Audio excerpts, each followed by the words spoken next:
السلام عليكم الخوت الخواتات. قبل ما نبداو بالاثمنه والاسعار ديال جميع المواد ما تنساوش تدعمونا بشي اشتراك ولايك. الله يعطيكم اطمان الخضار الفواكه اللحوم والاسماك ويعني الخضروات. بسم الله على بركه الله. غادي نبداو بالخضره. البطاطا دايره اليوم 26 فبراير نهار الحد 2023 دايرة 7 دراهم 6 دراهم 7 دراهم للكيلو.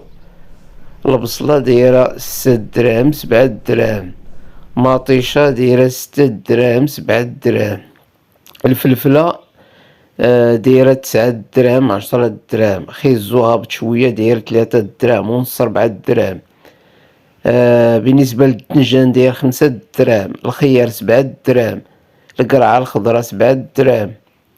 الفول 8 دراهم 7 دراهم. القزبور درهم درهم ونص. اللفت 6 دراهم. الفلفلة الحارة 6 دراهم 6 دراهم ونص. الباربة دايرة 4 دراهم. القرعة الحمراء دايرة 4 دراهم. المعدنوس درهم درهم ونص. الكرافس درهم درهم ونص. ايوا غادي نمشيو يعني الديسي الفواكه. تفاح ديال البلاد 10 دراهم. تفاح ديال برا 23 درهم. تفاح ديال البلاد داير 10 11 درهم حتى 13 كل واحد باش كيبيع. البنان داير 8 دراهم 9 دراهم ديال المغرب ديال البلاد. ديال برا داير 340 حتى 25 درهم.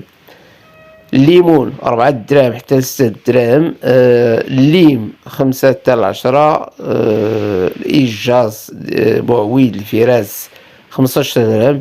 لافوكا داير 25 درهم. الأناناس 20 درهم. المانغا 20. الكيوي 20. الباباي 13. الكيكي 20. ايوا الفريز 13.